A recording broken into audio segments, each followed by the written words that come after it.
They say there are two parts to any movie, the ending and everything else. Well, we just did beginnings, and today we're not interested in everything else. So these are our picks for the 10 best movie endings of all time.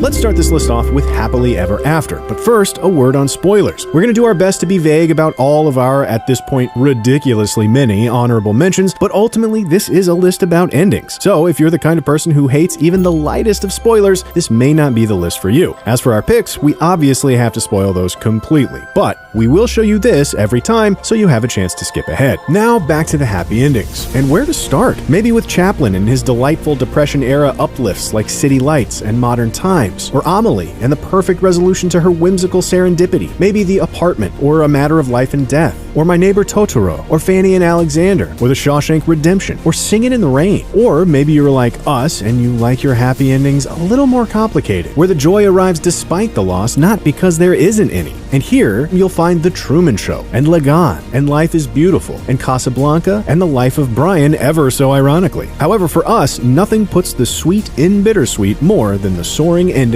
of Cinema Paradiso. Cinema Paradiso tells the story of protagonist Salvatore's relationship with Alfredo, his small town's projectionist notorious for leaving all the film's moments of romance on the cutting room floor by order of the town's priest. Alfredo instills in him a sense of passion and makes him vow to leave and never return so that he might better follow it. Salvatore doesn't return until 30 years later for Alfredo's funeral, only to find that his mentor has been following his progress all these years, and that he has left something for him, a mysterious reel of film, which, in the movie's last scene, he plays.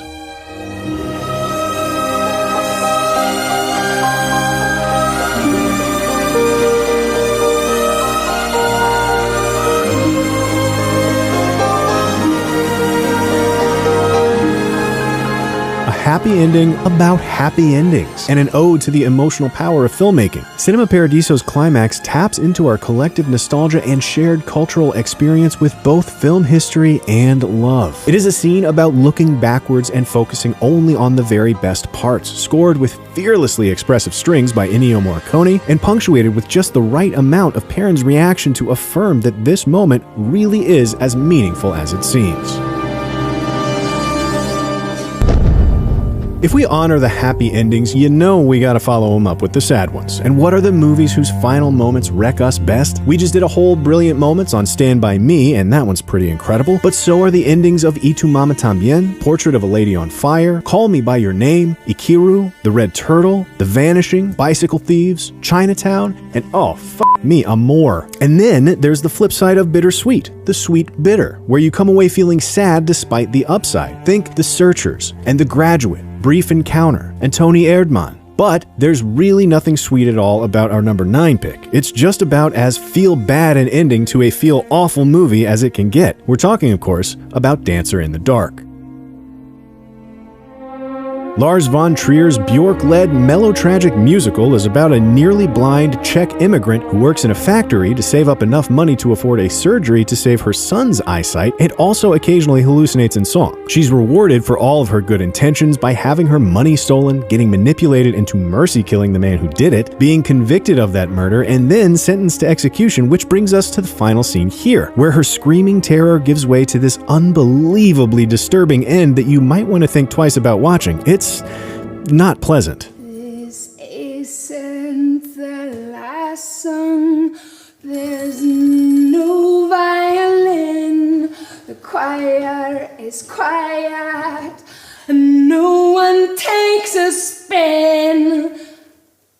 It's the next to last song, and that's all.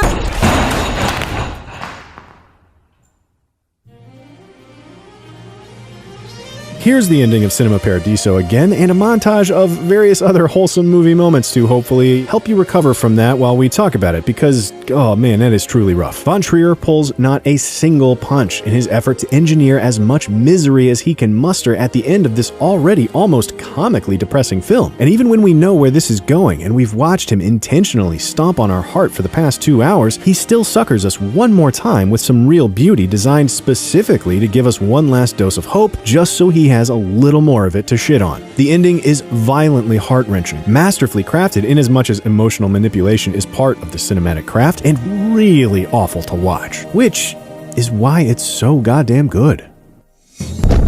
Now that everyone's feeling properly terrible, for number 8, we're looking at abrupt endings. Those movies that surprise you with where they stop, pulling the rug out from under you and wrapping things up way quicker than they led you to expect.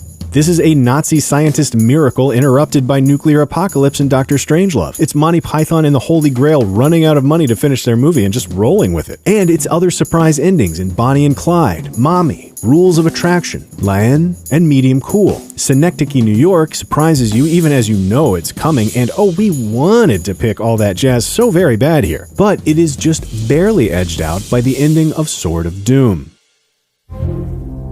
The story is one of a wandering ronin, Ryunosuke, who is both peerless with his blade and remorseless for his actions. But his past starts to catch up with him, and he is beset upon by the ghosts of those he has killed. He goes insane and lashes out at his phantoms, escaping them only to find assassins there to kill him. So he attacks them too in a maniacal frenzy, and after nearly 10 minutes of some of the finest and most violent samurai action ever choreographed, as the ferocity of the action reaches its crescendo, we get this.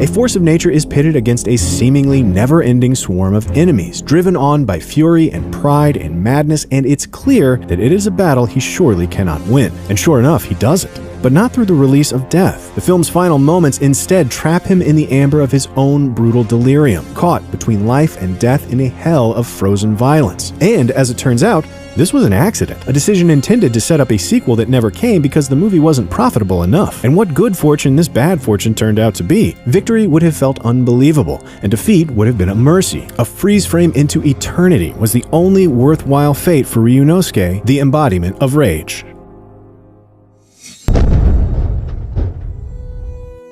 The opposite of the abrupt ending is the gentle ending, the finale that tucks you into bed, slowly dims the lights, and gives you a goodnight kiss before it quietly slips away. And we mean that almost literally in Fargo, but more figuratively in movies like Being There, Big Night, Gene Dealman, 3 Iron, Close Up, anything Weirasethical's ever made, and Hard to Be a God. These endings make an Irish exit. They don't wave a big goodbye, but they make sure we'll miss them when they're gone. But if there's a movie we love most that ends not with a bang but with a whisper, it's got to be the actual whisper that ends in The Mood for Love. Chow and Sue move in next door to each other, each of them with their own absentee spouse. They become friends, grow close, and eventually fall in love, but the timing never quite lines up, and their lives pull them permanently apart. Previously, Chow had mused to a friend that in the old days, those with unshareable secrets would climb a mountain and hollow out a hole in a tree into which they could speak them. Later, our ending takes us here.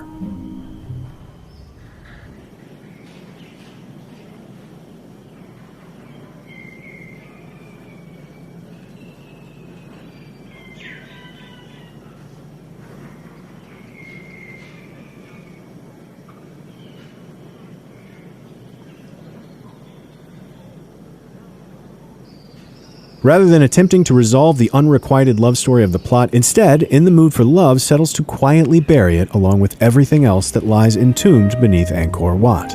And how softly does the story say goodbye. First with an act of private mourning, and then strings, images of a mausoleum, the quiet ambience of the nature that surrounds it, then silence, black, and a final thought.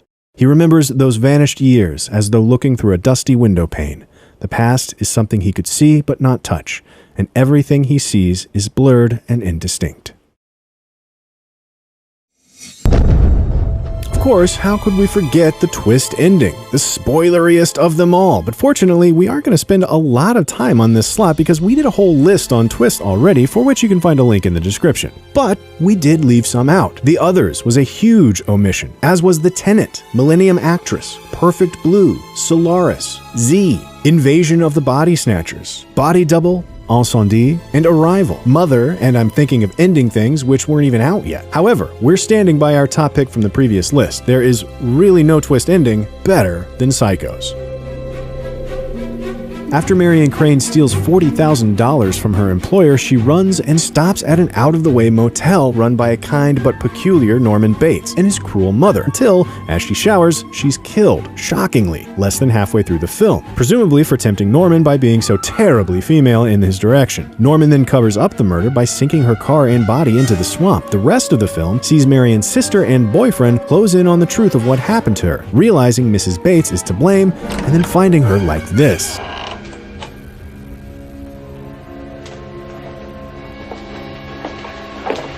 Mrs. Bates.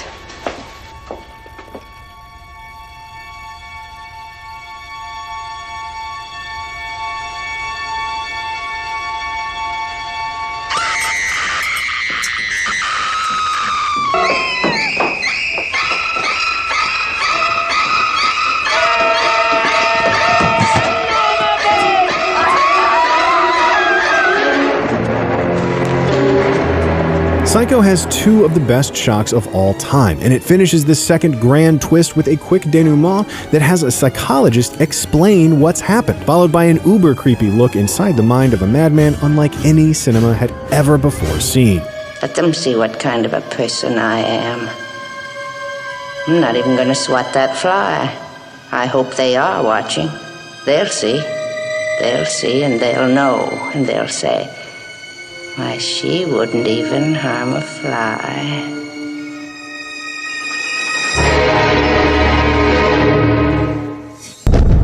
Opposite the twist ending, you get something like the ambiguous ending, where rather than being shocked by what unfolds, we're not even allowed to know what it is. This is Lost in Translation's unheard whisper, Italian Job's literal cliffhanger, and the spinning top in Inception. It's the endings of The Thing, A Serious Man, Sound of My Voice, Memories of a Murder, Prisoners, Dogtooth, 400 Blows, and Cachet. These endings challenge our need for certainty and the value of narrative closure altogether, but there is no uncertainty quite so devastating as the one at the end of A Separation.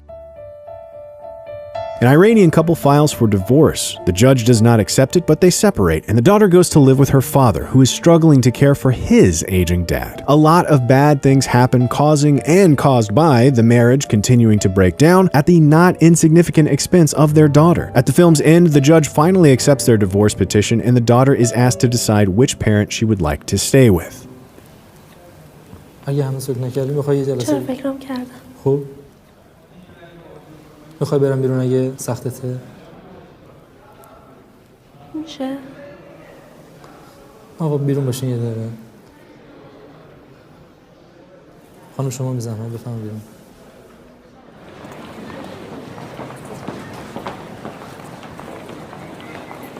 A heart-wrenching reverse Sophie's Choice leaves us placed unmovingly amidst the wreckage of a fractured marriage, left not with one parent's Pyrrhic victory over the other, but the sadder reality of a resentment that can no longer be healed in the liminal moment before choice. Separated not just by law and the emotional gulf between them, but also on different sides of the frame and with a layer of glass, they are forced to wait and therefore to reckon with what their life together and then apart has become. And as we start to wonder whether we will even get an answer to the film's final question, the film's rolling credits tell us no.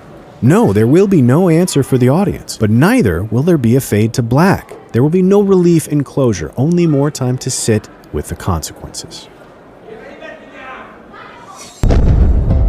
Next up, we're looking at cathartic endings. Those finales that take all the narrative energy they've built up over the course of their runtime and release it all at once. Think The Last Temptation of Christ's final proclamation and I Saw the Devil's Breakdown. Nashville ends with a double catharsis, first an act of violence and then a quasi-satirical coming together. The act of killing sees its main subject react physically to his own surfacing humanity, and Orzet's catharsis is an act of God. But our favorite cathartic ending, which, to be honest, we need after these last few picks, comes from Fellini, who captured magic in the end of Knights of Cabiria, and our pick, 8.5.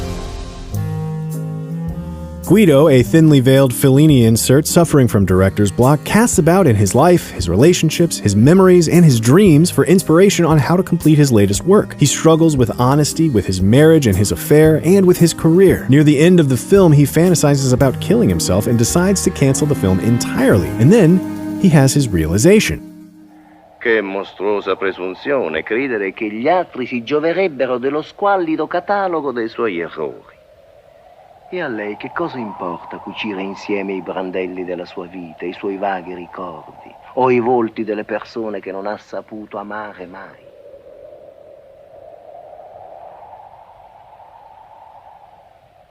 Ma che cos'è questo lampo di felicità che mi fa tremare, mi ridà forza, vita? Vi domando scusa, dolcissime creature, non avevo capito, non sapevo. Memories, fantasies, dreams, and fears finally align in a moment of clarity, inspiration, and humility for director Guido, as he ignores the critic and asks help in accepting his life for what it is. And in this moment, his set becomes a circus, one of Fellini's true joys. A younger Guido directs a cast of all the important people in his life, past and present. All the characters, all the parts of himself, dance in line until even he joins in, perfectly encapsulating the feeling of unity that comes with sudden cathartic realization. In stark contrast to the cathartic ending, we get the non-ending. Maybe nothing's changed, or maybe nothing's resolved, or maybe it's just time to go. You get this in Silence of the Lambs, and The Birds, and Ex Machina, The Social Network, No Country for Old Men, all of the Before trilogy, each in their own way, with our favorite being Sunset, and in the ending of our number 3 pick, which uses the non-ending to create a sense of hopelessness in the final moments, Come and See. Set in Belarus, Flora, a 13-year-old boy, is conscripted into the partisan fight against Nazi Germany, where he is subjected to horrors we will not show here. He is then captured, then rescued, then a part of his captor's execution, and as the other men leave, he finds a picture of Hitler in a puddle.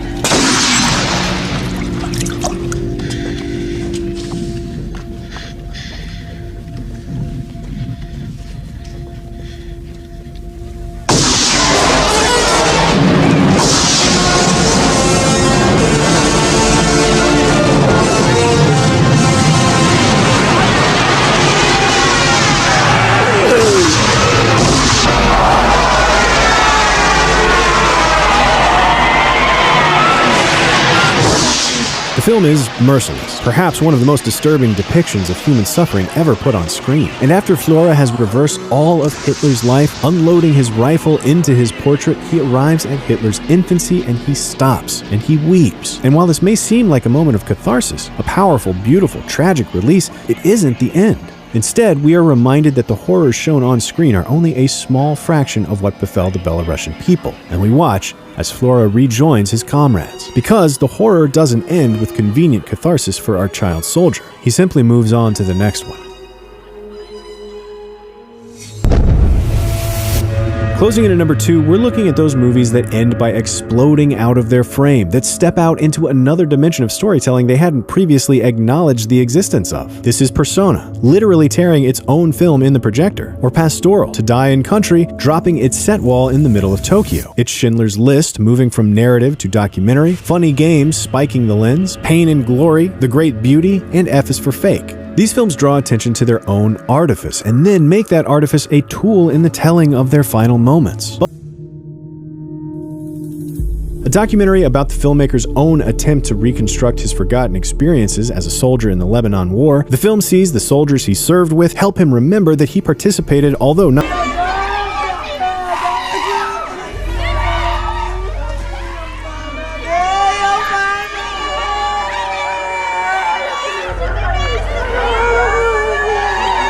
in stunning animation, giving the same storybook quality to interviews as it does to nightmares. But then, in its final moments and unannounced, animation is replaced with. Finally, for our top slot, we're looking at those endings that slip into poetry, leaving straightforward storytelling behind in an attempt to create raw, unfiltered artistic experience. These are the endings of 2001: A Space Odyssey, 25th Hour, The Thin Red Line, Enter the Void, Satin Tango, It's Such a Beautiful Day, and the very last moments of Pierrot Le Fou, and The Double Life of Veronique. It's hard for us not to choose nostalgia. And it goes completely against our nature not to award it to the final moments of The Mirror, but for this list, we managed restraint, helped in no small part by the unforgettableness of the final moments of Beau Travail. Officer Galloup of the French Foreign Legion remembers his time in Djibouti, leading and training men. When a new soldier joined his section, he was overtaken by jealousy and envy and a deeply repressed desire, so he manufactured an excuse to leave the man to die. Galloup was court-martialed, stripped of his command, and discharged from the Legion. Back at home, he prepares for suicide. Then we get this.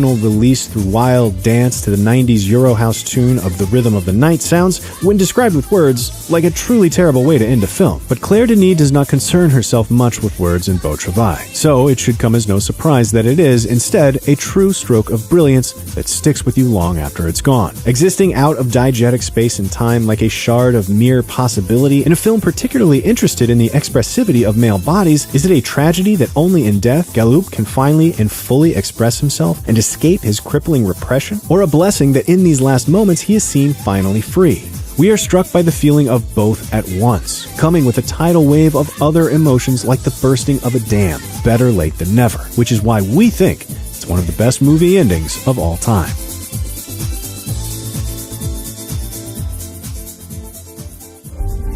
So what do you think? Disagree with any of our picks? Did we leave out any of your favorite endings? We must have. A lot of movies have endings. Let us know in the comments below, and be sure to subscribe to IGN Movies and TV for more CineFix movie lists.